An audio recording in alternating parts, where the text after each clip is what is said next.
Hi, and welcome back.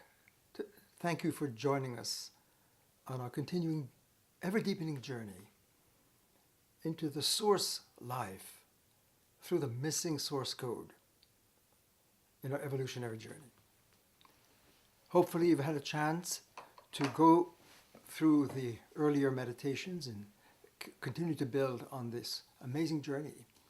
And one of the themes that has come up is that gaining access to the missing source code, the source of reality, the grammar of reality, the code of reality, has been the deepest evolutionary quest across the planet in our human journey.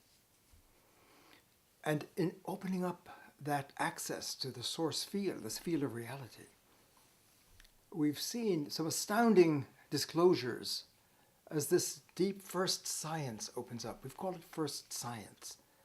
And an earlier incarnation across the planet, our great geniuses were trying to get to what is first. And what is first is on the ground floor, the origin, the source of all else, of the universe, of the cosmology, of all worlds. All of our great scriptures have been attempted to decode and open that space. And we've seen in that, looking at it from a global lens, this missing science gives us a very powerful new tool to understand and read where we are in our human journey, and to appreciate the magnificent advances that humanity has made through tapping the source, all through the ages. Magnificent advances, no question about it. But also diagnostically, this source medicine is really medical. We call it medical ontology because this source science is the science of all sciences. It's a script of all scripts, a code of all codes, the story behind all the stories. And this missing science gives us a diagnostic tool to understand where are we in our evolutionary journey as human beings, as a human species, as beings, because it is a science of being. That is first science.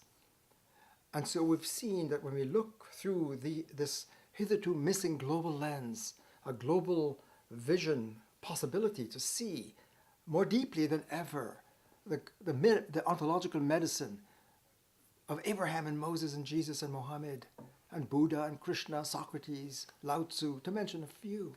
Early beginnings, 2,500 years, 2,000 years, and through the centuries bringing us to where we are now in the 21st century. This is our journey. It really is the greatest story never told. That's ironic. How can the greatest story, the human journey into source, and crossing into and gaining access to our missing source code, how can that never be told? And one of the points is that we've seen that our capacity to tell a story is tied deeply into our evolution and development of culture and language and word and reason and storytelling. We've seen that in our human journey, we have certainly had amazing breakthrough into the age of information, 2,500 years of being able to narrate and to tell the story, to talk about it, to have parable stories.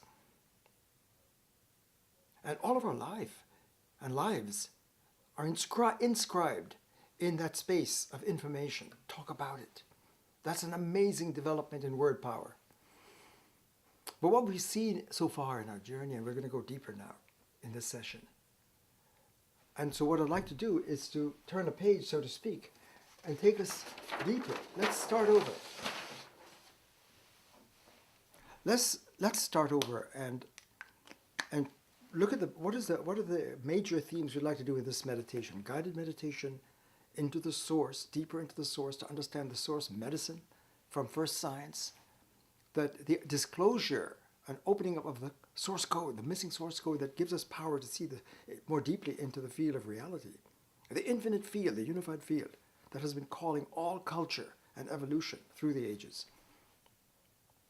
And we've seen through the prior meditations the astounding disclosures that we humans in our magnificent cultural evolution have been in terms of information, right, as a vital stage in our development into the source, but not yet crossing into the source.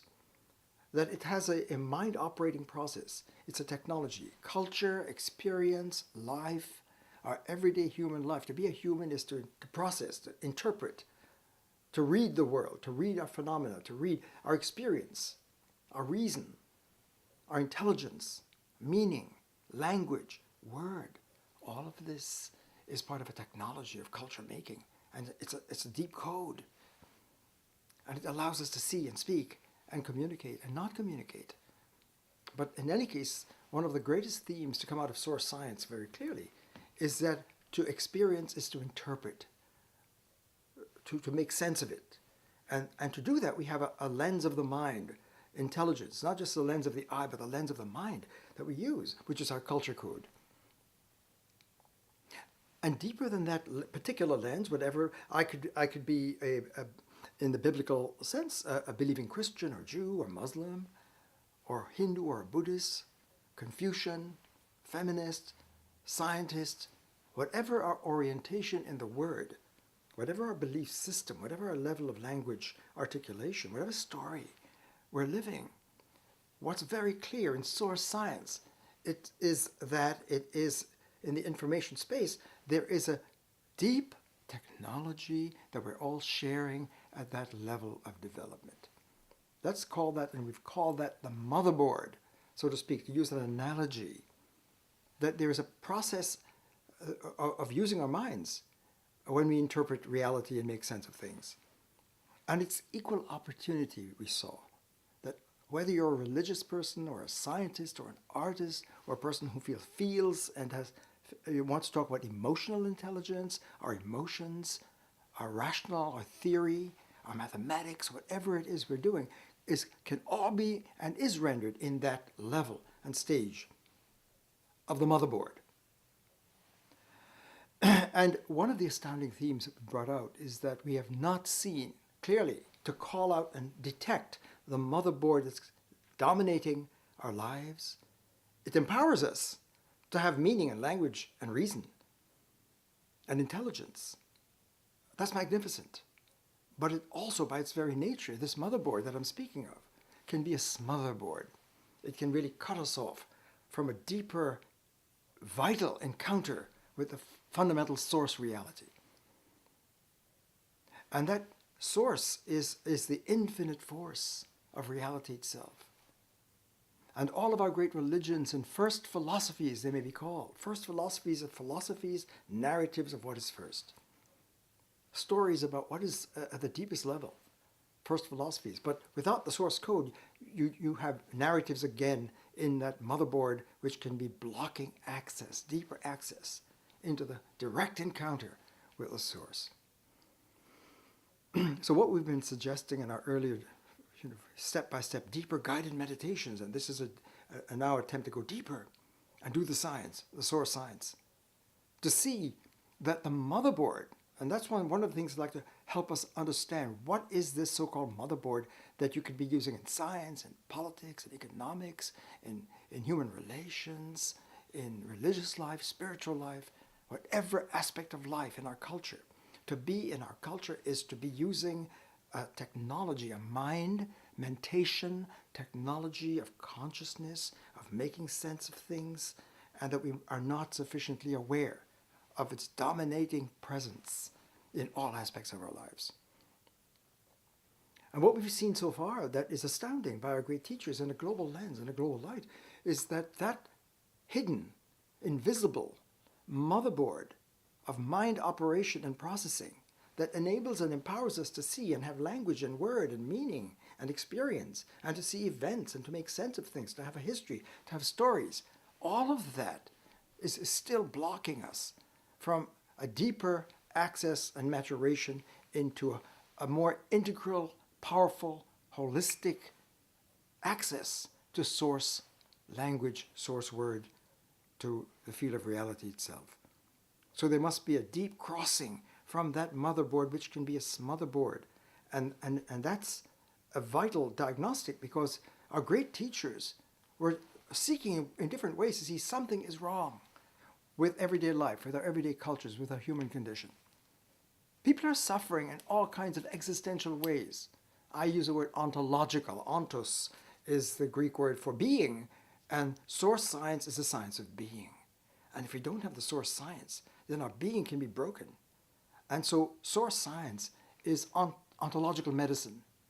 It has the power. If we can tap the source word, and the only way to do that is to awaken the source code.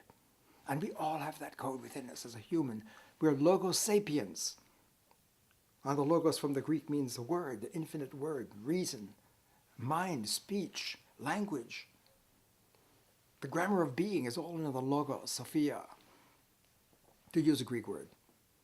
And all of our great traditions are calling out to this first field, to what is first. As we've seen, whether we call it Yahweh or Allah or Om or Tao or Brahman, or in the deepest theory and power of theoretical physics, to call it the grand unified field. There's got to be a unified field when we do our cosmology to understand the origins of the cosmos from the scientific, theoretical, physics, biological point of view. So whatever name we use for the field, all of these are downloads from the source code, from the fundamental field, from source science. So the missing first science that's been calling humanity across the planet for centuries, and is the source of our great first wisdoms and scriptures and enlightenment's breakthrough. What we've seen is that if we attempt to access that within a naively not understood mind operating process, which I'm calling a motherboard that can be a smotherboard, prior to gaining access to the source code, if that's the case, then we still remain cut off. And our great teachers have seen and were seeking to find ways to call that out, the missing, invisible motherboard that is dominating our lives and our cultures and our rational development and our human development, our moral development, our capacity for love and compassion and a deeper encounter with reality, and most of all, our well-being. If we are cut off from our source, the consensus of our great wisdom and scriptures and enlightenment is that we're going to suffer existentially, ontologically. We can have ontological disorders. There can be an ontological virus. And if we haven't seen it, because we can't see it without the source science, it gives us the medical diagnostic to name and see a whole hidden, not yet articulated dimension of human disorders and pathologies, ontological illness, viruses. And our motherboard can be a deep virus that fragments and breaks apart the unified flow of source reality. That's really what we're going into in this meditation, more deeply. And it's going to get deeper and deeper if you'll stay with us as we journey in this guided meditation. So please see this as a next deeper stage of going into as a guided meditation to experience it, to feel it. I'm not talking about it. I hope that's clear. If I'm talking about it and using the motherboard that's being questioned, the normal ways that we use in our media and in our public space of language is to talk about it. And our great teachers have seen that there's a deeper way to access reality, the deep word, the space of reason, that doesn't stand outside of it but goes into the zone of the source, to be it and feel it and flow with it. So this is really what we're going to do more deeply in this meditation, to build on what we've done so far.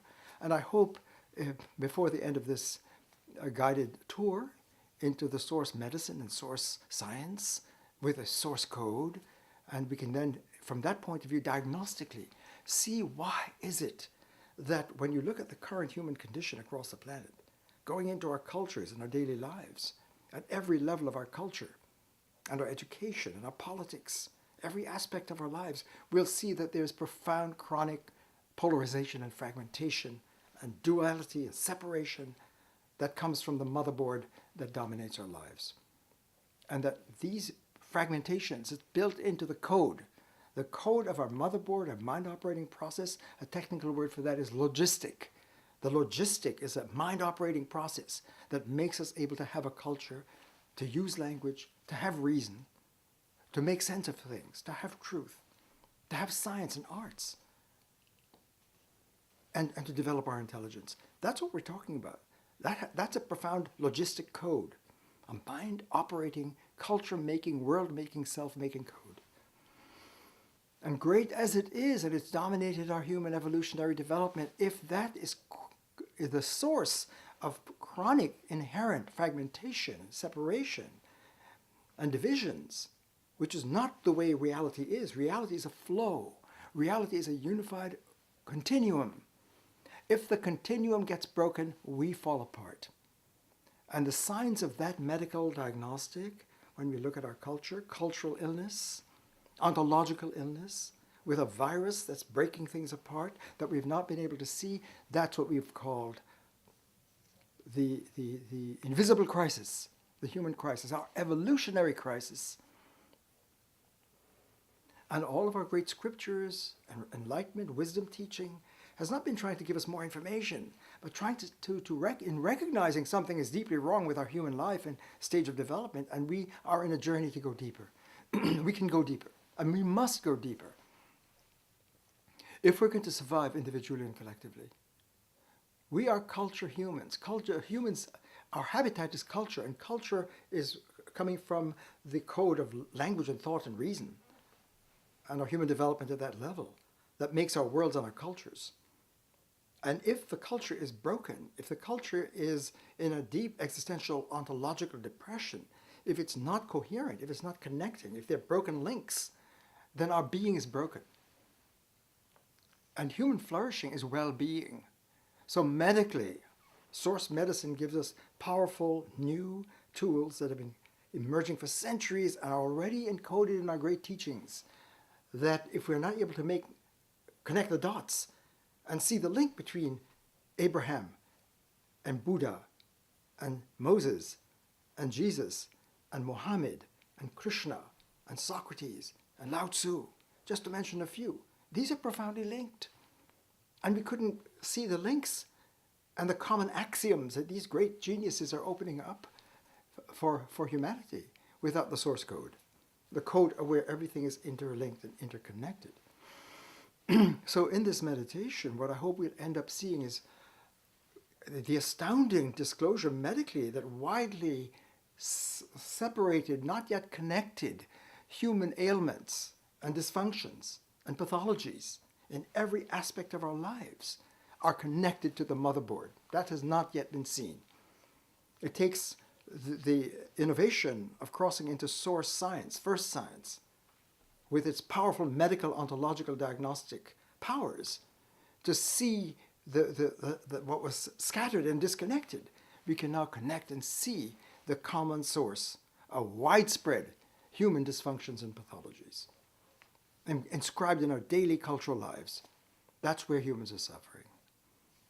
And that's why if our culture is not sustainable, and it cannot be sustainable with a mind operating process, a logistic, a motherboard that divides and separates and breaks apart and is not able to put it together again, that's dysfunctional. And in that space we cannot flourish, we cannot be sustained, we cannot survive, we cannot thrive. And when Buddha, his enlightenment was to see that humans are suffering, existence, everyday life is suffering, he's picking up on this.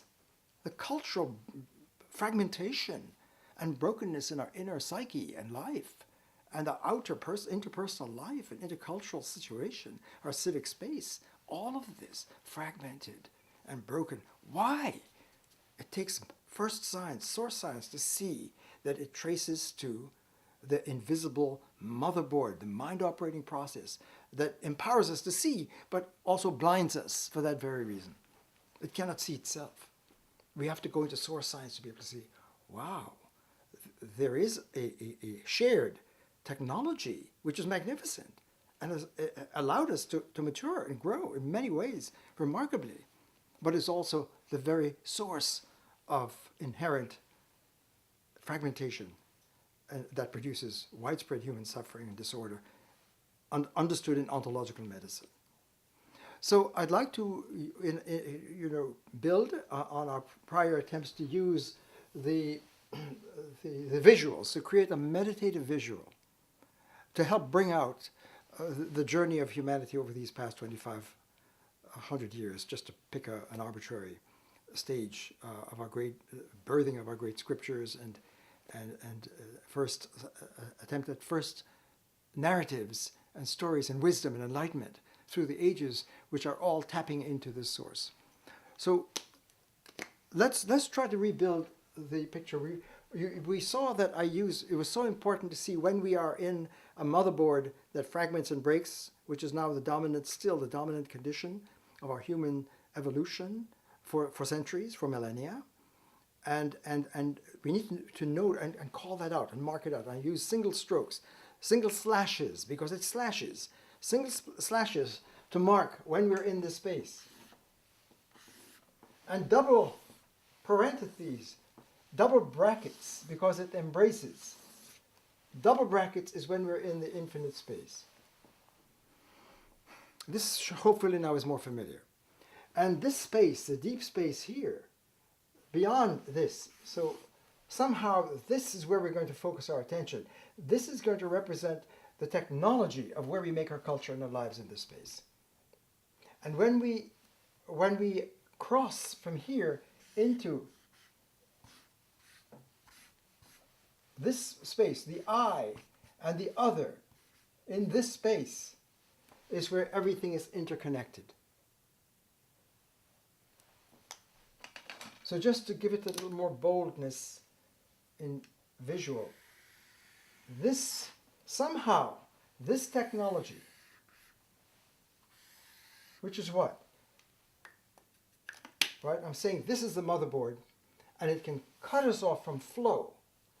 And in our prior meditation, we saw that this is unum.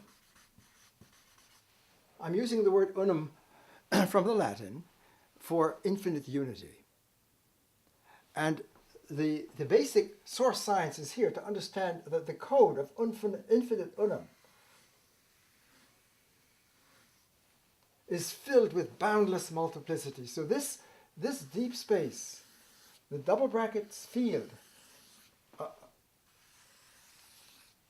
as we've seen, is the infinite, open, boundless space of interconnectivity.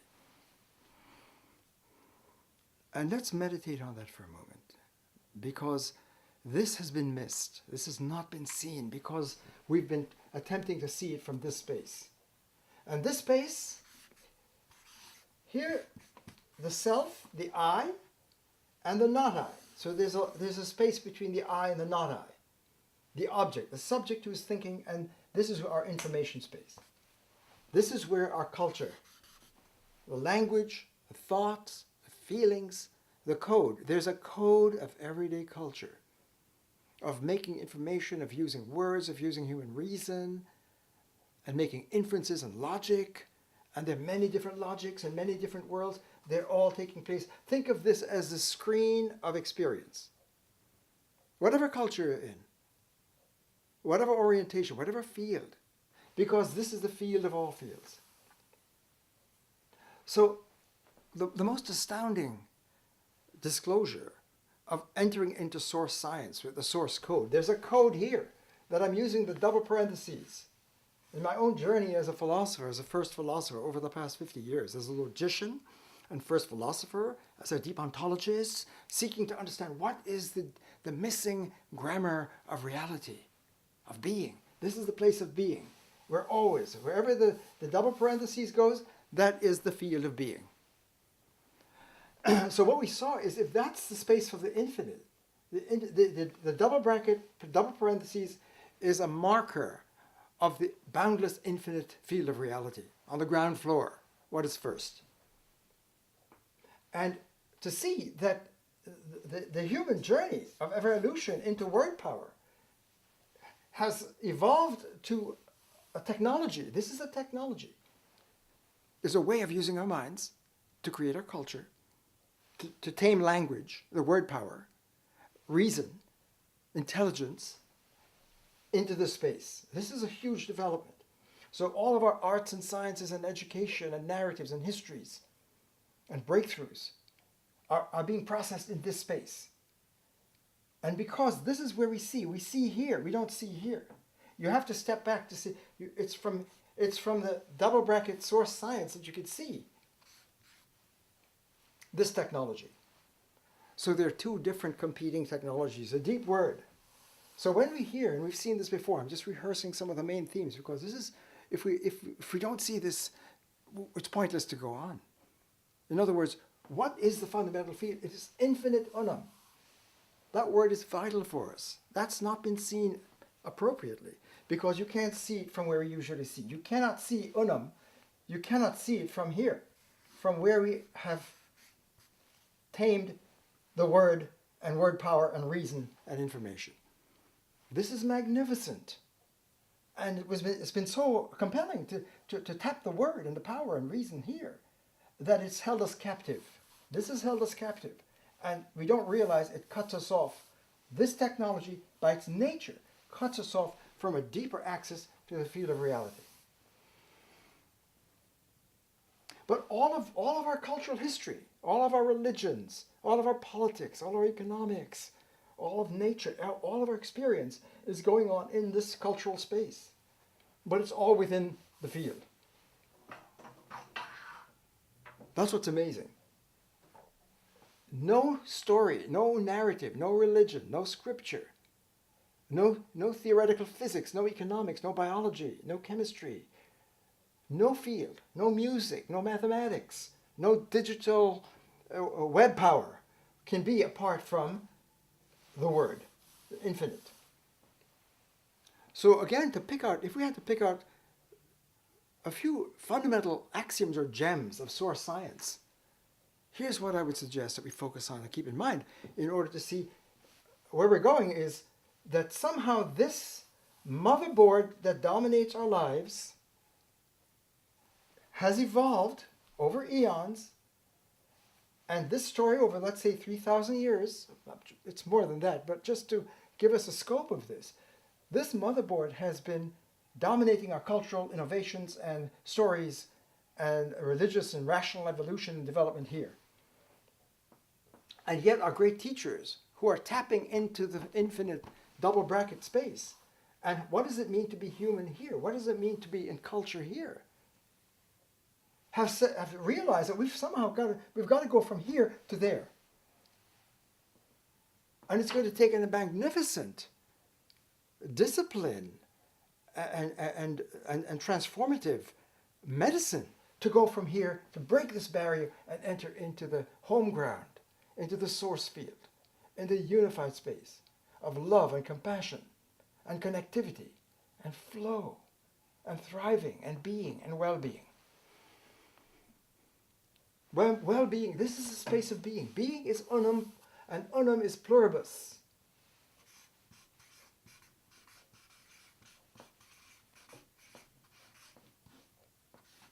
What is pluribus as multiplicity? And when we think of infinite unum, infinite unity, I mean, it defies the mind. We can't think it here. Our great teachers say, you've got to let this go, this level of word power and mind and reason, to go into deep reason, to tap the logos. So what is the name for this infinite unum?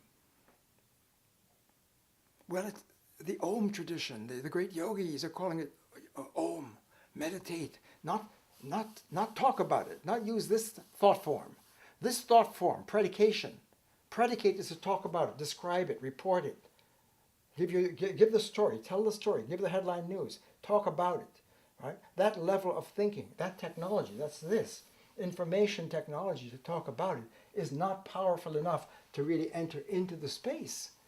To think the unum source, you've got to cross into the unum sphere, into the logosphere, into the Om sphere. So if we just look at the yoga technology breakthrough, yoga is the technology upgrade from here, predication, talk about it, to meditation. What is meditation? It's a mental processing that taps the source and gets a deeper code, the Om code. What is the Buddha's version of that? Buddha had that, access to that, but Buddha wanted to press deeper because people are so deeply entrenched here and therefore suffering. Buddha saw that people are suffering, existential, ontological suffering. Why? Because somehow we're addicted to a pattern. So Buddha's awakening was to call us to the field of emptiness, of infinite unum, shunyata, zeroness, because any of these pieces that are broken off cannot access into the deep field of reality. So all of Buddha's technology is calling on humanity, the entire human family, to let go of somehow this implant and level of development that is shaping our lives and our cultures and all of our experience and events and histories and self-understanding and our worldviews and our belief systems, where we make ourselves here in this space. This is, as great as it is in our evolutionary journey, to be impeded and blocked from going into our full maturation is a human disaster. So I want us to meditate together on what is infinite unum, and to realize, step back if possible. I know that's a problem, that's a paradox, that's a double bind we're in, that everything we're hearing now from my voice is we're going to interpret it here, where we note subject is or isn't the predicate, subject and predicate disjoin. Logicians have tried to tame this what is a logic? Reason. Well, we're taking logical terms and pieces of words and putting them together, joining them to make sense. Socrates is wise. Rain is falling. I am a man. I am a teacher. I am not unhappy. I am not hungry. Yes and no, either or. And this is the technology in which we live. Equal opportunity. And so we have many different worldviews that go on here. You all across the planet, all across the culture, how many stories? I could believe in the biblical, but when I have a biblical lens. In other words, the human being, I, and we, if we share a culture and you share a scientific lens, if we share the Einstein lens, we'll see an Einstein world. If we share the Newton lens, we'll have a Newton world. If we have the Copernicus lens, if we have the Christ Jesus lens, we'll have a Jesus reality. If we follow the Moses, we'll have the Moses. If we follow Muhammad and call this Allah, we will have the Allah story. If we're practicing the yoga, we'll have the yoga. If we're following Buddha as the great teacher, then we have Buddha. Whatever it is, there are many different worldviews that are being spawned in this technology. This is a huge source medical finding that we need to appreciate. In other words, when we step back means step back here, and look at where are we in our 21st century development over millennia to come to this space of the 21st century and still somehow in here, and cut off from a deeper access to reality. And things are, in some profound way, we'll see more deeply. I'm holding off on that for a moment to show that, wow, if you look at our human condition, in the global light of our great scriptures and revelations and first science, with a source code, because the source code takes us here, which is what? Everything is interlinked. I and the other, I and the object cannot be broken apart. Here, the I and the not I, the object, here is objectified. This line is very important. Let's make it bolder. The I and the not I. And then the technology we're using here to make our world, right? This is where we have the language. Word. We have the tool of language. I have thoughts. So my thought, using language to express and describe the world out there. Snow is white if snow is white. So we use words to describe reality. So consciousness, which has a code and a lens, right? I'm trying to introduce some points. If I have the lens of my culture, if I'm living in the Christian space, I'll have a Christian lens, a biblical lens. If I'm living in the scientific, theoretical physics, let's say, or economics, or biology, or chemistry, or Stardust to Us story, or Big Bang story, if I'm using that lens, I'll have a different narrative showing up on the screen of my experience. This is where we have experience. Experience, my life, is happening here, and I'm processing it with this level of word power that has evolved over eons, but it's not yet going into the mature, powerful word, the source word. So the technology that we've not seen. This has been invisible, because when we're looking here, this is where we see and understand. And we're using this technology. And what is it about this technology? That's one of the points we want to meditate in our journey and see that it names things. Everything has a name. Whether it's Chinese or Hebrew or Swahili or Sanskrit or Spanish, English, whatever language, Japanese, it doesn't matter. We're naming things, and that's how we build our world.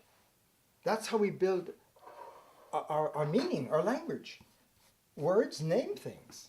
Colors, space, time, figure, motion. All of these words name, and everything has its ID. We've seen this before, but we have to continue in our meditation to go into this. Everything that we name, every thought we have, every mental state. I am hungry, right? I am hungry, right? So my inner mental states, my body, my feelings, all the emotions are still processed in this information, belief system, mental, psychological, psychic experience. Experience is felt and lived, but it's being articulated and metabolized. We metabolize our experience into these beliefs and thoughts and intentions and hopes and feelings and fears and dreams. All of this is going on in this space. And it can be many different worldviews and narratives evolving over the centuries across cultures and worlds and traditions and religions and ideologies. This is an ideology. This is a space of ideology. Our ideas, our words, our concepts, our feelings, our percepts, what we perceive, all named in this technology. And what the great teachers tapping the source in each in their own way. Jesus, for example, is speaking the Logos. Let's use the word Logos. There's one name, the Greek name for the infinite force, the infinite word, the infinite source. So we have all of these different amazing teachings across the planet, scriptures and enlightenment, where they have a vision of this space and they see the diagnostic. This is not a good idea to stay here. It was great we evolved here. Information is important. Don't blow it. It's great, but build on it and go deeper. Because if we get stalled here, culture is going to be broken. Our lives are going to be broken. Our being will be busted and rusted, and we need to heal and go into the whole space. So the predominant weight of this field, the field of reality, is calling humanity to rise.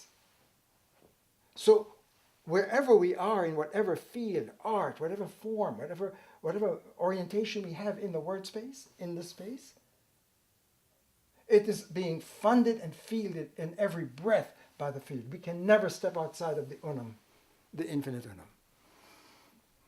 And that's one of the most magnificent, astounding disclosures to see. That's been seen for millennia, but we need to see it more deeply with the source code.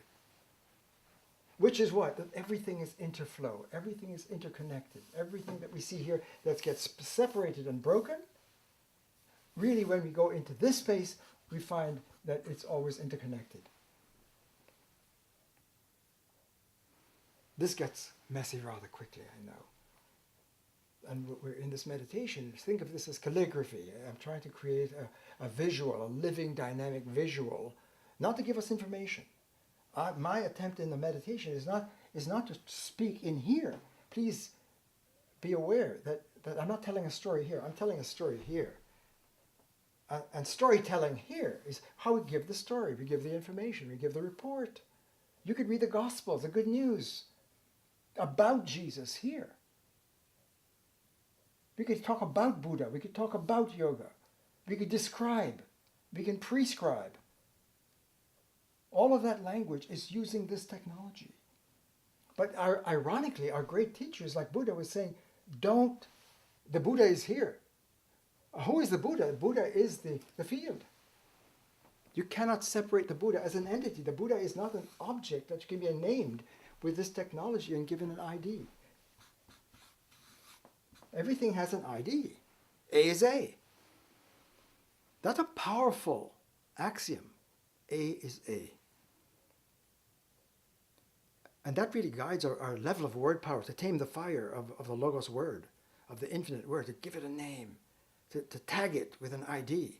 Red is red, blue is blue, color is color, motion is motion, space is space, time is time. Relation is relation. Whatever word we use, we give it an ID tag, and that puts it in its own space.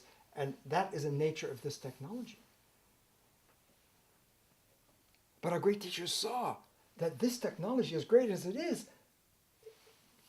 when it's desourced and cut off from the flow, and we don't know how to rise and cross into this space, into the double bracket, and that's the term we're using for tapping the code, a culture code, where everything is interconnected. Everything is in deep dialogue. What is dialogue? Dialogos, in the Logos, through the Logos, in the Sophia, the wisdom. Wisdom is not here. That's one of the greatest fallacies and misreadings of the centuries, to think that Scripture or the Word of God or wisdom or enlightenment can be articulated and experienced here. Jesus is speaking here. I am the way, I am the Logos, I am the truth, I am the life, I am the light, the Logos. This is the Logos. Buddha is speaking here. Krishna, the yoga, is speaking here. This is the yogi. So in the Bhagavad Gita, in that dialogue between Krishna and Arjuna, Arjuna is here and broken in a fratricidal war, and Krishna is calling him step by step to cross into the Om sphere, into the Logos sphere, into the Buddha sphere, into the Christ space, the Socrates space of wisdom and enlightenment. Why is it enlightenment? Because it's tapping the light.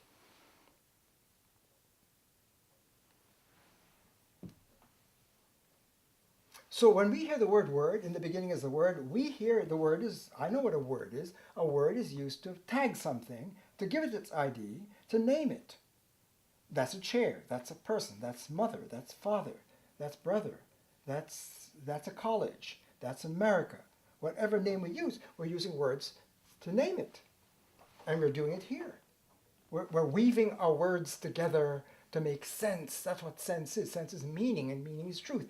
If snow is white and I have a thought, so this is my psychic space. That is my private, personal space. Here, my consciousness, my subjective. This is subjective, this is objective, right? I describe, sun is shining, snow is white. America is a democracy. God is love. Whatever terms and language we use, that becomes a content, an object of thought. I have a thought, it's expressed here. And the thoughts, if they picture the reality, snow is white is true. So truth is here. Snow is white is a fact. It's true if, objectively, snow is white in the outer world. The inner world, the outer world, the world of thought and language. And this is experience. And we cannot have experience without using a code to process the word and reason. So this is reason. This is what we call everyday natural human reason. And it's equal opportunity across all of our different worlds and traditions. Enormous diversity. So I can be a Christian and use one lens and have a Christian life. I can be a Jew and have follow Moses and Abraham and have a Jewish narrative for my life that isn't centered around Jesus or the Christ or the Allah, Muhammad, surrender to Islam. Where is Allah? Allah is the infinite, another name. It's not here. Yahweh, here, not here.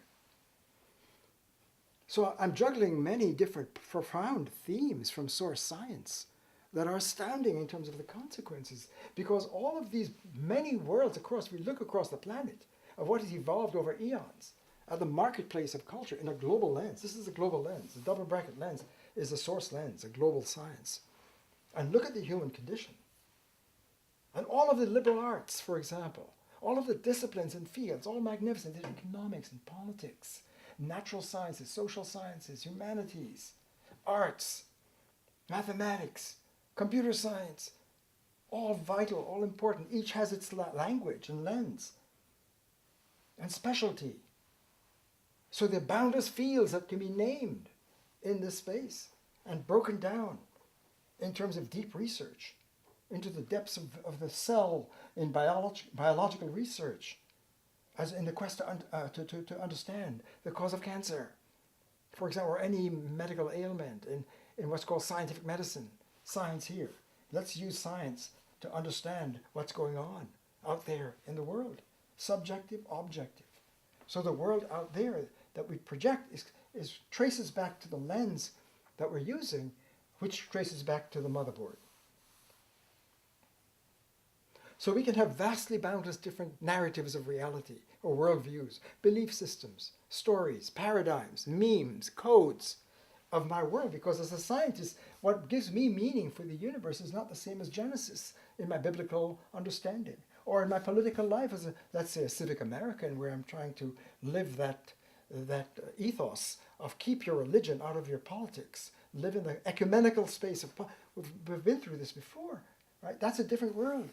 So these are all different ideologies. What is an ideology? A system of ideas, a worldview. Where do they come from? Where it's a way of putting things together and make sense of things. So this is the space of ideology. And there can be boundless different ideologies. And it's your belief system. When you believe in it, you could be a Christian here. I believe and I can confess my beliefs. That Jesus is born of the Virgin, that is the Son of God, and rose from the dead. And I utter these beliefs and have a belief system. I follow Moses. I am of Mosaic persuasion. And I can list my different beliefs in this. These are ideologies. I can believe in Allah and worship Allah and pray to Allah here. I can practice yoga here. I can do yoga. But ironically, the essence of yoga is let go of this and go here. Genuine yoga is crossing into the double bracket integral space, the Om space. You can't do yoga here. You can't do Christ here. That's one of the greatest breaks. Christ is here. And this code cuts us off from Christ. And this line is huge, that red line, that cuts us off from access into the source. From a medical, ontological point of view, whatever name we use in our biblical narratives and gospels, right, and worldviews, East and West, there's a line that's been recognized. In the East, it's called samsara. This is samsara, and therefore some sorrow. Samsara cuts us off from the source, from Om, from Brahman, from Shunyata, from compassion, from the Buddha space, from the Tao. The Tao that is named is not the Tao. So Tao in the Chinese classical Lao Tzu is calling us to the Tao, the source of the light and wisdom in the Chinese version of the source science. So I'm trying to give us a source medical, a deep ontological narrative of where our cultures and what level of development are we, and why our great teachers are saying we've got to really let go of as great as it is and move. So Buddha's teaching, the Buddha way, the Four Noble Truths, this is suffering, we're addicted to a pattern, we have a choice, we can let this go and rehabilitate to be here in compassion in the Buddha space, in the Dharma. That's Buddha's diagnostic. Jesus, I am the way, I am the truth, I am the life. When I was in prison, we've heard it, we're connected. Humans are connected. We can't separate ourselves with separate IDs. Our ID is interconnected. This is huge revelation. So who we are as humans here is separate entities, beings, because we process ourselves here. If you ask me who am I will give you my narrative, my ID, my story, my CV. I was born, I was raised, I had the belief, I went to school, I was an athlete, a teacher, a father. That's all a cluster of informational beliefs that are all separated with ID, every piece. And that means my mental life cannot be flowing. If you're going to flow in the zone, if you're going to live in the zone of flow, we're going to find that I and the other are inseparable. There's no bridge or break between self and other. The other is already within me. The other is within me. There is other. But the difference is not this where it's objectified and reduced. This is reduced, pull it down. This line means is very severe. It means I'm cut off from the source when you live here. And so in the biblical language, sin is being cut from source, cut from God, cut from Christ, cut from flourishing, from being. We're severed from being. That line means, why? Because we are using the tree of knowledge, so to speak, the fruit of the tree, the object of knowledge. We've tamed language and word and the logos. My logos is here. That gives me light. I can see. I make sense of things. I have experience. I have a culture. I have a world. I have truths. I have arts and sciences. That's the word here. But the infinite word, this word, the logos, the infinite word, is so profoundly mysterious because we can't understand it here. When we hear in our everyday life and culture and code, in the beginning is the word, we think of the word, not the word here. So how do we gain access to something as magnificent as that ultimate axiom that on the ground floor of reality, in the beginning is the word, the infinite word? Let's hold that thought for a moment in this meditation and follow through in this guided meditation. Let's think about what this means. This is a warm-up, right? I just want to revive where we are, to say, wow, we have multiple broken pluribus worlds that are scattered, but there's no unum. There's no common ground. They're all scattered. And my mental states are scattered. And I'm trying to find coherence and link my thoughts and my daily life in an integral flow. I want to live in the zone. This is the zone. The flow. When you're surfing the field of unum, which is infinite pluribus. This is huge, that the unum is pluribus.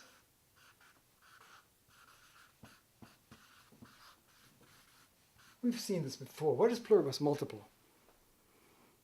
And it takes source science to see this. This has not been seen adequately, that the unum is infinite unum. What does that mean, infinite unum, infinite unity? Well, if it's infinite, then every possibility is within the field. What's that? All diversity and pluribus is unum. So what's the ultimate code of reality at the deepest level? Pluribus unum. Infinite unity is filled with boundless all possibilities. And if we had the wherewithal to process that axiom, then there's no longer, we can't stay here the way we've been before. We're going to have to really upscript into the Word of God, into the source. Why? Because simple. It's simple science. Once you step back, you can't see it here, but once you step back into the source lens and open up the global lens and say, whoa, the infinite unum, if it's infinite unity, why unity? Why not many infinites? Why aren't there many infinite first names, scattered and broken off? When I put it that way, you should say there can't be, because we know that they're not local IDs. If I gave Yahweh one ID and Allah another ID and Brahman a third and the Logos a fourth, and they're all infinite, then everything would fall apart. But none of them would be infinite. In other words, the simplest axiom of human intelligence, because we're Logos sapiens, we've got the Logos, we've got the gift of rational light, and if we follow the light rigorously with discipline, and that's what our great teachers have been doing for centuries, we'll see that the infinite must be infinitely one. Not one in this sense, not a unity here, not a unity here, because that's broken. The mind operating process debars us from having genuine unity. The unity here, and the unity here, and the unity here are going to be scattered unity, each a separate unity, and there is no unum. Unum is powerful. The future of humanity turns on this, and we can see this. We have the code, all of us, because we're Logos, we're children of Logos, we're children of Sophia, the Logos Sophia, we're children of Om, we're children of Tao, we're children of Yahweh, we're children of Allah. What does that mean? We're children. This is the womb, the infinite womb. Everything, every breath, anything that happens in our everyday lives, whatever our diverse worldviews and narratives and lenses or multiple lenses we're using, couldn't happen without the source. That is huge. If we really got that, our lives would change. If I realized that just to be able to see anything, when you realize you're in the space, at any point, any experience, a grain of sand, you will see a grain of sand here. There's infinity in a grain of sand. Elementary science. There's infinity in every point in the field. In the infinite field, infinite unum, it's unum all the way, which means that all of the infinite pluribus is within the infinite unum. And so what? Therefore, the pluribus is interflow and interconnected, and that takes us into the space of the double brackets. Let's meditate on that for a moment. That's a game changer. It means that every point of reality is interconnected in infinite boundless unity with everything else. It's fractal. It's holistic. Whereas in this space, the units are separate IDs, are separate atomic pieces. That's what a unit is. A unit here is separated off. A unit here is an unum unit, like a grain of sand that's connected because every point in the field is replicating the dialectic, the flow of the infinite. If you break a piece of Om, you can't break it. Why? It's infinite unity. You can't break it. So what does that mean when we think, if we can think about it, and we can't think about it in this thought, we can't use this lens and this technology, we've got to think about it here. That's why yoga is to stop thinking, in this sense of thinking. Single bracket thinking is not double bracket thought. Double bracket thinking is when you can't double bracket think here because you're processing yourself here, but when you drop the motherboard, this motherboard, and enter into the zone, that's when you're I-aming. Now you're tapping language in a deeper flow, in an unum language, the source language, the logos word. In the beginning is the word, the logos word, the Tao word, the Allah word, the Yahweh word, the Tao word, all of these names for the infinite. They must be connected. You can't have a breach between Allah and Yahweh, and Christ and God, and Om and Tao. Any genuine name for the infinite is going to be infinite unum pluribus. It has infinite sacred diversity, where everything is interflow, and that leads us into deep dialogue. What is that in the Logos? Where everything is interconnected. So I and you are connected. So there really is otherness. There really is pluribus in the universe when you go into the deep space. There's deep diversity. Every human is a unique PowerPoint. She is sacred. Every person, every child, every human, every animal, every grain of sand, everything in the field is replicating and expressing the unum pluribus. There's that of God in a grain of sand. There's that of God in a grain of human. There's that of God in a child. This is basic science. And that's astounding. The unum, when you get the unum axiom, the unum pluribus, just to put these two together will blow the circuits here. Because diversity and unity are separated. Single bracket unity and single bracket diversity, unity and diversity.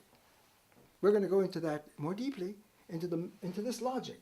That'll be the sequel, follow-up meditation.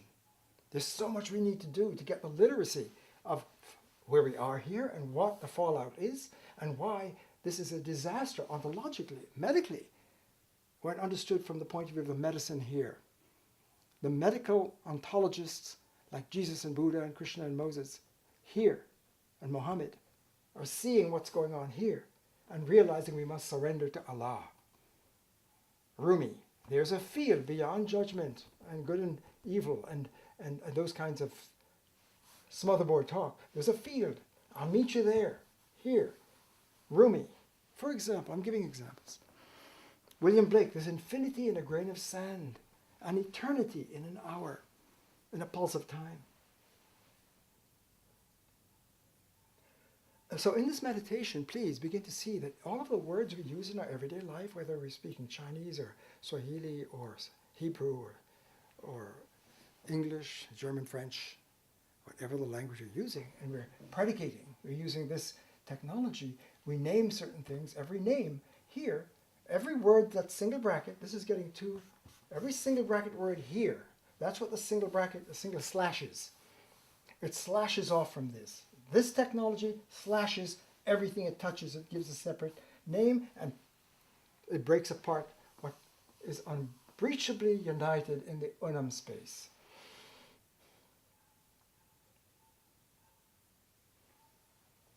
So this space is monologue, monospace. It's a virus. When seen from the medicine of the unified connection of integral intelligence and integral reality and flow, this motherboard smothers the flow and fragments whatever it touches and slashes. So single bracket mind and thoughts and beliefs and words and IDs slash and separate and divide and polarize. And our worlds are separate. And we don't know how to connect without the unum. Common ground is here. And this becomes unsustainable. This technology generates our living cultures and worlds and religious practices and spirituality and activism, which is not tapping the deeper technology of crossing into the source of connectivity and flow.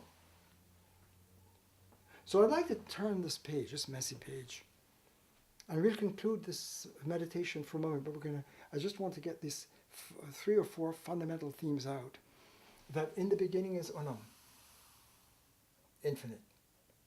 That humanity has evolved to a point which is great in using the word power and the logos and reason and the light and taming the light and using it to develop our worldviews and cultures and experiences. And we have our ideologies and belief systems, and we have stories, and we have our narratives, and they're widely diverse, but they're all using a common technology. That's huge. But this technology, when seen in a deeper light, is cutting us off from access to a deeper flow of the unum. Why? Because reality is infinite. It cannot be put in a box. We cannot contain reality here. Nature, reality, the cosmos, the field of reality is infinite, and therefore it's transfinite. And once we have that, then it must be infinitely unified. And let's use the word unum for infinite unity with infinite diversity. So everything in this point is being funded and held by the infinite source. Nothing can be given outside of that space. I hope that's clear. That's basic baby science. And so if we follow the logic of the source, then every event, every breath, every iota in this space is not possible without the field, the source field. And that means the source is sourcing all. Let's meditate on that for a moment. The source is sourcing all. It means any religion, any name for God, for the infinite, any liberal arts, any field, any narrative of biology, of chemistry, of physics, of computer science, of mathematics, every aspect of our cultural lives, spoken and processed here in this space, in this motherboard. That's what we need to see. There is a motherboard. When we're looking here, we can't see that, oh, there's a motherboard that we're using. And oh, check it out. Listen to the genius of our planet. It's cutting us off from the source. And look at the disaster we're in medically. And we need to really upgrade and upscript. So wisdom is upscripting. Spirituality and religion and activism is not downloading here, but upscripting here. And that's an enormous crossing into a deeper dimension of life. Into the Buddha field, into the Christ field, into the Logos sphere. Our great teachers knew, into the Om, into the yoga. The technology of crossing here is enormous to cross that, to break this barrier, which is being generated by a motherboard that's a smotherboard. So to hold that thought, so every word is coming from the infinite word. Every feeling, every thought, every sentiment, every emotion, any belief, any worldview is being sourced by the same unum. And that means if we have any word here, any single bracket word here, we should be able to decode it and find the double bracket code in it. To say that everything in our lives is being sourced is to say whatever code we're using here, there's a deeper code in it. So let's turn the page now. What I'd like to meditate in conclusion for this session, I know this is a lot, but I wanted to connect some dots before we part, and we'll gather again to go more deeply and get the science. And the more we see this, the more we will hopefully begin to see that it's a new ball game, because any activism or any spiritual practice or religious practice or reading scripture or anything that is under the influence of the smotherboard is cutting it off from a deeper medicine.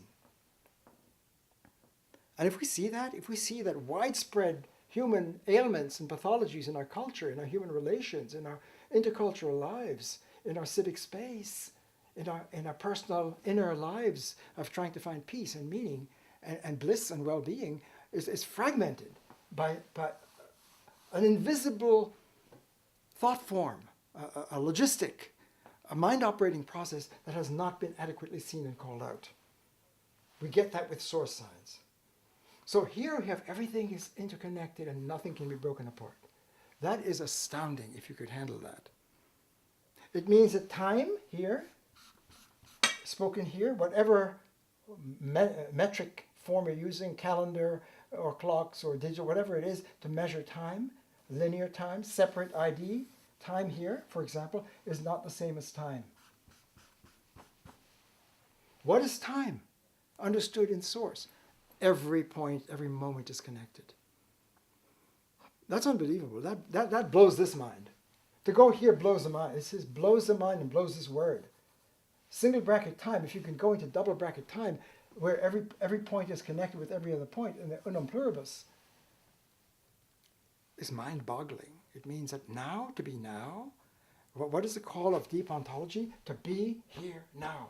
Here, that's space.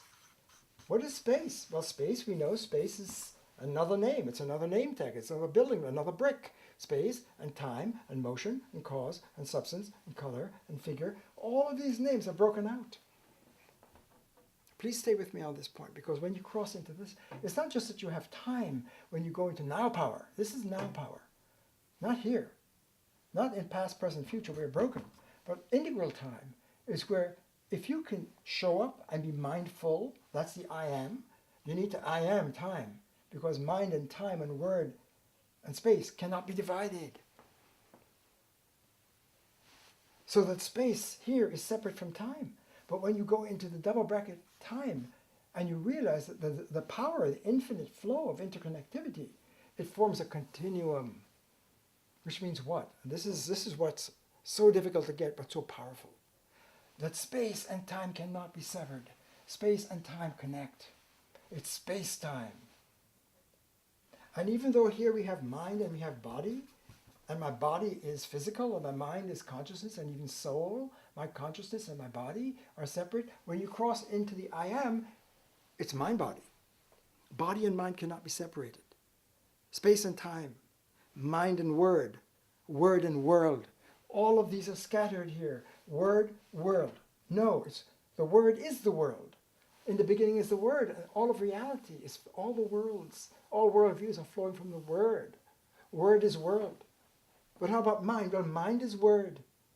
Why? Because it's infinite. Baby science, source science, baby points, axioms, will blow this whole story away and revise it to a higher level. Because look, if in the beginning is the word, infinite word, then and therefore everything comes out of the word, which you cannot understand here in this space. It's not rich enough and powerful enough to handle that axiom. In the beginning is the word. Infinite unum pluribus. If that's the case, then what is the word like? Well, the word is filled with everything. Everything is in the word. Space? Yes, infinite space.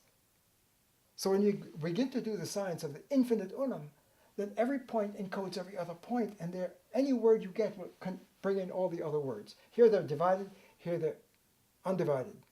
This is dual, this is non-dual. This is disintegral, this is integral. So what's unbelievable here, because here, this is nicely packaged. Here's my space. I got my space. I got my psyche, my private psyche. There are the others. There's the public. There's the other. I and other. Different. There's a divide. Thank God. I got my private, separate enclave for myself. I've got my psyche, my conscience. This is my subjective. That's the objective out there. And there's the objective world out there. But when you go into the deep space, self and other cannot be severed. The I and the other.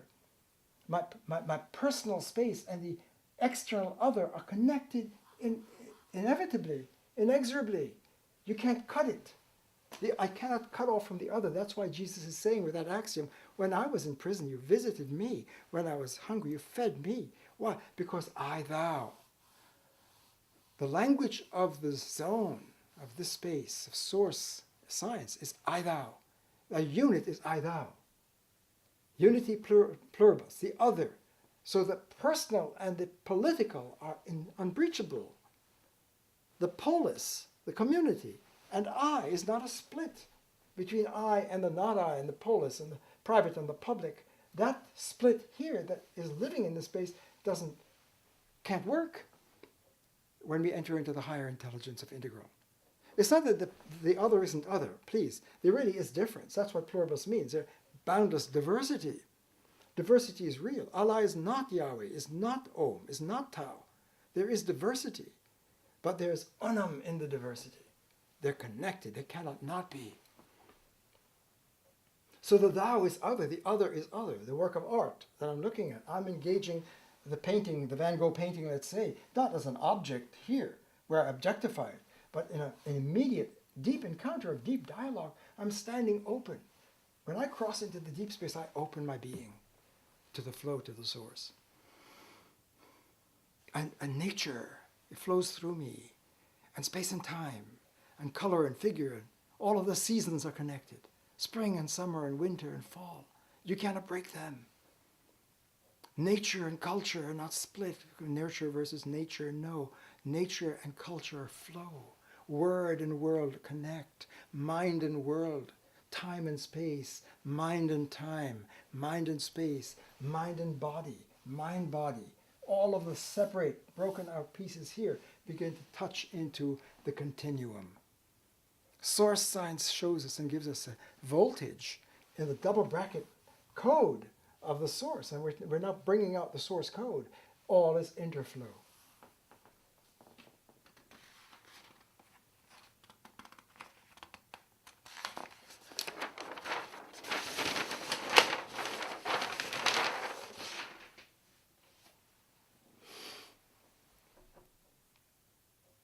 So let's pause in this meditative journey and catch our breath. We're going to conclude now because I've held you quite a while. I never know. When I go into these sessions with you, I have to be open to jazz with you, very mindful of you and the enormity of the moment, because you must get the sense that obviously I feel that this is life and death for our future, for a human family. It is life and death. For me, this moment is a great moment of activism here. To have vision here is to have the ultimate shift. When you see it, you be it. When we cross into the source. So obviously, everything is at stake. The greatest event in our human evolutionary journey is our journey from de-source to source. From ill-being to well-being. And well-being is happiness and human flourishing. So let's just open a very nice, sweet space, the infinite space, and somehow the journey from this space where there's some mind operating system that's making us able to play the self and the not self, the I and the we, whatever worldview we have, and the object. Right, the subject is or isn't, and we break it down as logicians have taught. We know how to predicate and use logic and reason in this space. And so every word here, whatever the word is here, when you take it into the deeper source, if you speak English and you use the word pen here's the pen, then when you enter into the source space, the I and the other are interconnected. Every word here is connected with every other word. If you have time here, well, time is connected with space and motion and figure and texture and mind and consciousness. You cannot separate time from consciousness. I hope this is beginning to become clear, that in our cultural development, that's what this line is. I keep putting it over here. There are several lines, but this line, that somehow there's something, a barrier, and when we're living our lives here and using a certain motherboard to allow this technology to flow and give me my culture, right? And I, my subjective private space and the object, the subject and the object, and I objectify everything. And we don't realize that can be violent when understood here, because here in the non-violent space, the I and the not I are interflow and unbreachable. So what we've been meditating on,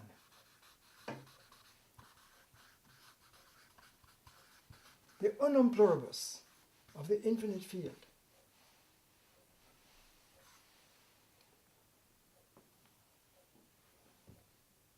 several axioms have arisen for us, axioms in source science, that reality is an infinite unum pluribus field. All the multiplicity is within the unum and held in this infinite space, and nothing can be or arise or be experienced outside of that space. So we couldn't have our narratives and beliefs and scriptures and disciplines and physics and biology and chemistry and economics and music and arts, science, all are in the zone, in the space, and funded by it. Everything is funded by the source. That's one axiom. Reality is infinite unum, and therefore it is the source of all possibilities. It is infinite connection. So all narratives, all worlds, all fields are connected and unbreachably unbroken.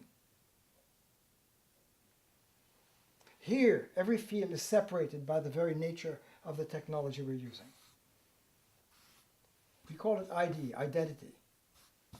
Everything has an ID tag, and that breaks it off and participates in this space. When you go into this space, the ID is upgraded. The pen here, if we take the pen here in this box, and I see the pen, and then I begin to understand the pen here, something profoundly changes. Because when we cross this line, this barrier, we enter into the unum dimension, the source dimension, the source life, the source code, the source intelligence, the source reason. Reason is not the same as reason. Reason here is using this technology. Reason here is tapping the logos. Logos is reason. And that's the double brackets. So as we deepen our meditative journey, this story cannot be told here. This is where we usually narrate and talk about it. I talk about it. I believe a story. You could read the Gospels. It's news, stories. This is news. If you report it and talk about it, and you can talk about wisdom, or you give your client a technique about wisdom, then you're blowing it because you're not calling this out. A prerequisite to crossing in is to see, whoa, right? I've been using a mind operating process, a logistic that shapes my logic. My logic comes from my logistic, and the logistic is equal opportunity for boundless diversity of narratives and disciplines and fields and worldviews in this space. And the collective wisdom of the planet, of the source science, is saying, if you're here, you're cut off, and it's going to be separated, and you can't see the links. So let's sum up this stage of our meditation together. When we are in, let's use a different code. When we are in this space,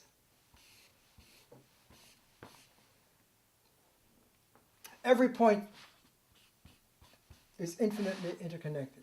Every word, any word here, when you go into the source code, it is tapping every other word. All of our languages, the many different human languages, linguists and logicians through the ages have known there must be a common word that allows us to translate across our many different languages. There's a deep grammar. There's a transformational deep structure to language. All of our languages, they must, as diverse as they are, all of the diverse grammars and different forms and formats and ideographies that we have, and hieroglyphics and so forth, all of our languages, and even alien languages from alien intelligence and intergalactic, are going to have to tap the code. That's where translatability comes from. We can translate across diversity because there's an unum link in the pluribus. And when we have that code, which is the double bracket, we can see the links. We can see that Jesus, when Jesus is saying, when I was in prison, you visited me. When I was hungry, you fed me.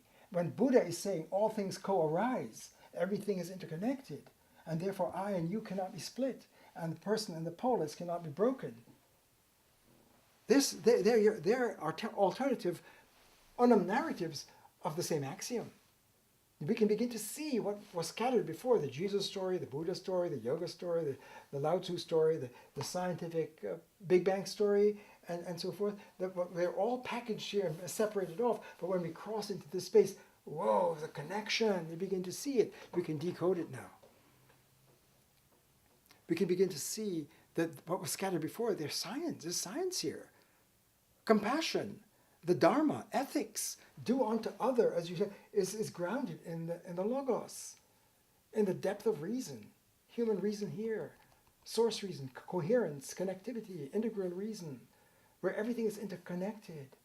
We can't handle that voltage here in this technology, which creates a discontinuum, a broken separateness, our worlds, our words, our psychic spaces, our human relations, our love, our relationship with our kids.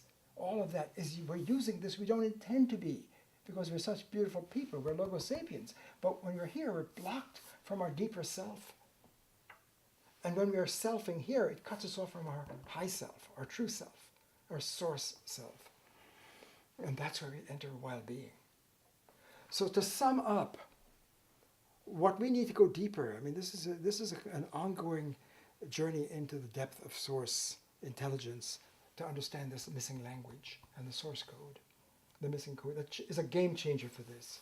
Everything we know here in our cultural lives, because we've already seen in prior meditations that I am already connected with myself.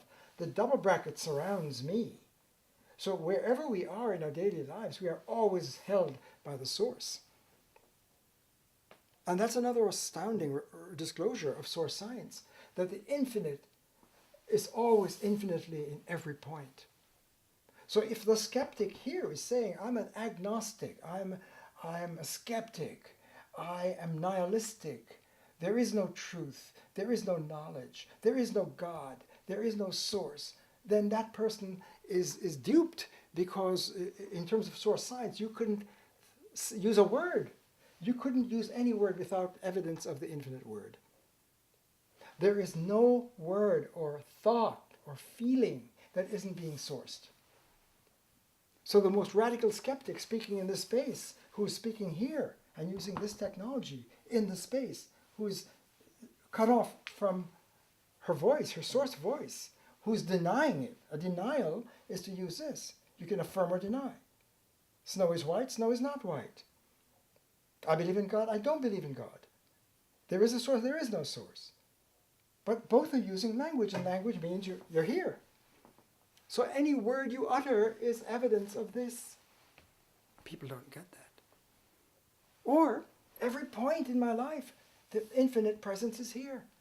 That would boggle our minds to understand and face that. Wherever we are in our bodies, the infinite is already there. I can't break it away. My body is of this. My mind is of this. My thoughts and my feelings and my world belief system, whatever ideology I'm living, is still confirming that I'm in the zone. Even though I'm cut off from it, I'm not aware of it, it's there. If people got the science, the world would change dramatically. If we began to see that in unum science, in source science, the infinite is in every breath. The air we breathe, in every breath, just to see. If you say, I want to see a miracle, well, seeing is a miracle. Just to see, to be conscious, is a miracle because it's evidence of the source. That means source all. Unum all is source all. It means I cannot push the infinite away. And that's the kingdom of God. That's heaven. That's nirvana. Nirvana pervades the field. Nirvana is the connection, the bliss of the deep interflow, the infinite pluribus unum flow. That's a love space. When you say God is love, that's the love, interflow, compassion, coherence, reason, intelligence, science here. Now, science here is great. Technology here, but the ultimate technology is the double bracket technology. This is a technology. Talk about it, information. Let's do the science, right? Let's use the logic to get the science. Here, let's do the math. Here. But when you go into here, the science, in the double bracket intelligence, that's when we get the unified field.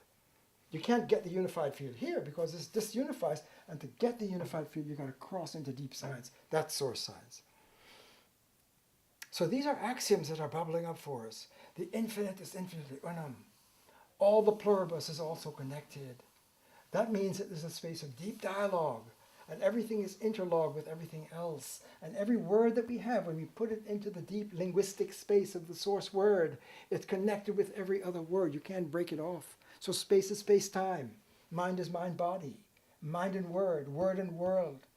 All of these are connected and interconnected. And we need the double bracket technology, not this one, but the deeper source to be able to handle that level of verbal linguistic intelligence. And that's what our great wisdom enlightenment teachers are speaking. And so we begin to see that that's global space. Global means unum all. Global means all worlds are connected here. This is the common ground. This is where we find peace, because here the worlds are worlds apart and not commensurable, not able to speak, not able to dialogue because of monologue. An ideologue, ideology. Everyone here is an ideologue. If you're living here, you got an ideology. You want to change your story, you're going to get another story in that same space. If you are an activist and a life coach, and you want to help your audience here rise into awakened mind, or into love, into compassion, into mind-body, but you don't call this out, and you don't even know that that's there, because if you know that that's there, there's a motherboard that's shaping our culture. If that's not called out, you remain installed here. Because the greatest wisdom spoken here, you could speak Christ, you can download the Christ Gospels. You could read John the Gospel, or the missing Gospel of Thomas. You could read the Kabbalah. You could read the Zen, the power of now. Whatever it is, you could do your yoga here. So of course, we have practices where we can upgrade our lives here. We can improve our lives. I wasn't doing yoga, now I'm doing yoga, I feel better. I'm also doing Pilates and yoga. I'm practicing Tai Chi. And my life is better. Or addiction, a person this is tragic. I've been an alcoholic and I want to release myself to a higher power. And I have 12 steps, I'm following that conscientiously. That's fantastic. And I'm finding a community of helpers and sponsors to help me break an addiction. But our great teacher will see that let's get to the depth of addiction, deep addiction, substance abuse. Substance is here. Substance is being, and being is an entity, and entity is cut off. That's why the great teachers said, don't make yourself an object. Don't objectify yourself. Because if you process yourself in this technology, you're objectifying yourself. If you do, you're cutting yourself off from you. And that cannot be well-being. That's not good medicine. That's ill-being. Being is here. And being is infinitely connected. And that's the logos, and that's reason, and that's intelligence, and that's humanity, and that's love and compassion. That's democracy. That's dialogue.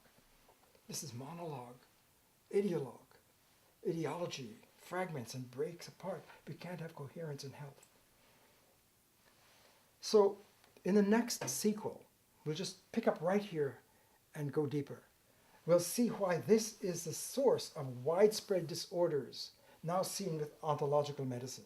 Medical ontology, from this point of view, is going to show that what has not been named before.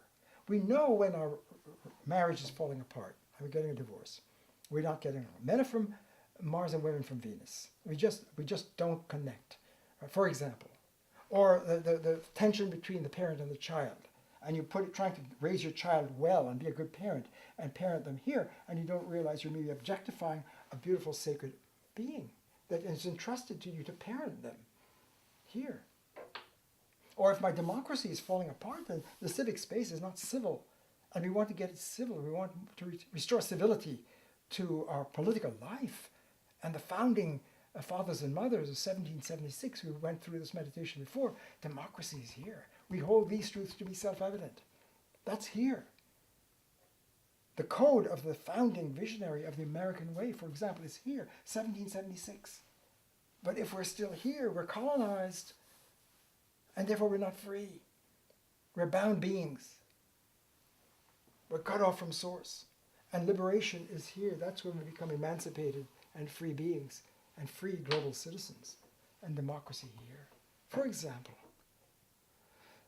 so what I'd like to do is just catch our breath. It's obvious that I'm very passionate about this, because this, to me, is life and death. And I think it's of the highest importance. And to give you a sense of something new is happening here. This is not just old hat repeating. The global lens, opening up the global code, the source code, the missing source code, the I am code, where it's I thou. Right? I'm giving a sense of what is this missing code? Everything is interconnected. Time, every moment, and time and space, and motion and figure and texture and motion. All of these are connected. And mind and word and word and world. You can't break them apart as they are here. What is shattered here is healed here. So when Einstein is seeing the space-time continuum, that's the tip of this Sourceberg. It's not just space and time, space-time. It's not just mind and body, mind-body. It's mind and body, space and time, and color, figure, texture, motion. All of these broken pieces are beginning to be experienced as in that grain of sand. There's infinity in the grain of sand. There's that of God in every man, every person, every woman. Right? What does that mean? That's huge. The Quakers were onto that. Where did that come from? It's a source axiom. Because every human, every point, is going to have the infinite within it. Why? Because you can't break out the infinite unum pluribus. And if that's the case, then what is our honor code? What is our ethics? What is the golden rule to treat the other as yourself? Well, not here as an object, but here as sacred beings. This is where we're sacred humans. This is where we flourish as logos sapiens, the logos. Those rational beings. Reason matures, language, intelligence, coherence, science, cognition, passion, feelings, emotions, love, our love life. Human relations here. Relations here are still artificial. Relations here, father and son, mother and daughter, lovers, I and you, together. This relation is love. It's intimate. It's intimate with source. Source science is intimacy with source, with being. And that's where we light up and flourish. And the weight of history, of wisdom and enlightenment and scripture is to move across this into the source dimension, where we become mature as moral beings, as rational beings, as human beings. So to wrap this up, what we'll do in the sequel with you is to now pick it up from here. I don't want to keep repeating this, but this is worth repeating because it's been missing and it's all important. This is new. This calligraphy, this picture, this journey from here to here to bring out the unum pluribus has not been adequately articulated in our human journey. It's been implied, it's been suggested, hinted, but not brought out. And single bracket, double bracket is huge because this is helping us to see, they were all in the same space, but now they're deconflated. To have this double bracket as a higher technology than the single bracket technology and codes. My culture here is going to be one level, but when I cross into the deeper source dimension with double bracket technology of consciousness and reason and word, I have deeper word power here. My life opens up in a whole new, deeper way. This is resurrection. This is liberation. This is nirvana. This is samsara. This is salvation. This is sin. This is death. This is life. Everything turns on this. So thank you for hanging with me in this meditative lab. Think of it as a laboratory, and I'm coaching based upon my many decades of teaching and living in this space and pioneering and seeking to open up global wisdom and global enlightenment and global intelligence and language power, and working with activists across the planet for the past 2 decades and more on the planet, seeking to call global consciousness to our human journey as our path to really deal with our deep, threatening life, cultural dysfunctions and pathologies and suffering in this space, the terrorism, the genocides, the Holocaust, ethnic cleansing, the homophobia, the misogyny, the violation to women and children, all of this, it's all being traceable to the slasher. The dominant code of our culture making, the slasher, the single slash, the single bracket slash, right, is the source, the medical source, when seen in source science, of widespread ontological viruses and disorders. And that's ontology, medical ontology. So if next time I'd want to draw that out, to show how widespread pathologies and dysfunctions have not been named in terms of medical ontology as ontological disorders and breakdowns. And so well-being and the road to well-being and source medicine is to crossing into the dimension of the continuum, where everything is interconnected, and the discontinuum, where things are separated and broken apart. So thank you for joining me. I know that's a lot. You know, when I am teaching and working with students in the classroom lab, whether I'm teaching global ethics or global wisdom or Zen philosophy or global logic and language and courses like that, I have about 13 weeks to work with students who sign up for this, knowing they're going to go into a deep journey into the literacy of global intelligence and literacy. It's demanding, and I understand that. And we need to develop practices. How do you make, if this is living in the zone, when an athlete is in the zone, she knows it, she's in peak performance, she's not ego-based, she's not operating here. When she is the running, when she's one with the running, she is the running. She's speaking the deeper language.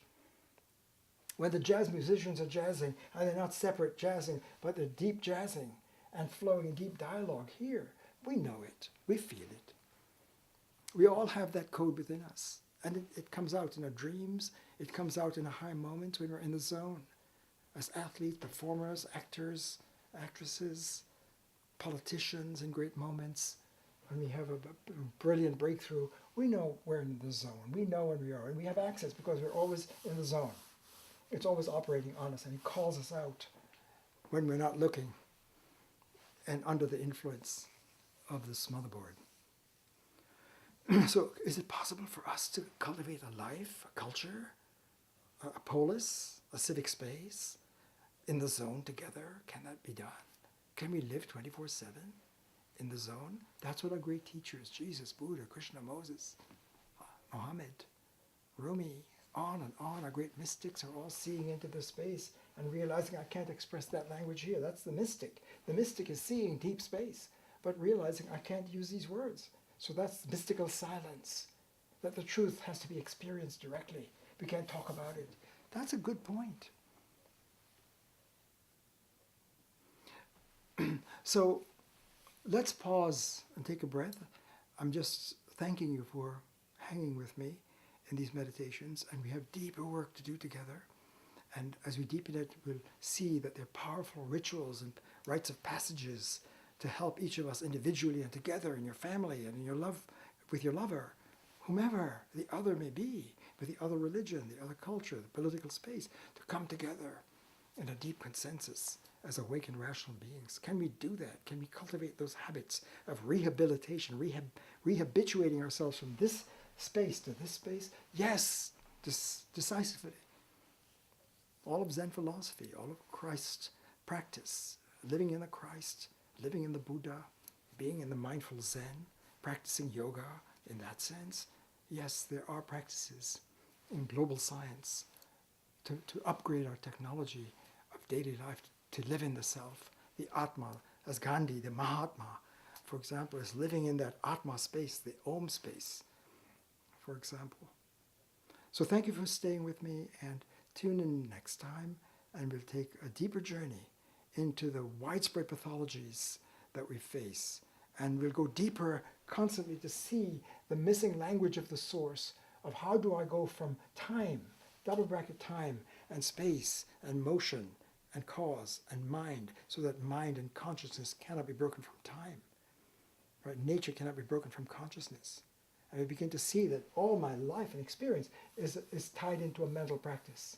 My life and experience and feelings and emotions and beliefs, all of my life, every moment is tied into a mental process. And this mental process cuts us off, and this mental process brings us together. So we have a lot of work to do, and I hope you'll join me again next time. So thank you so much for joining me.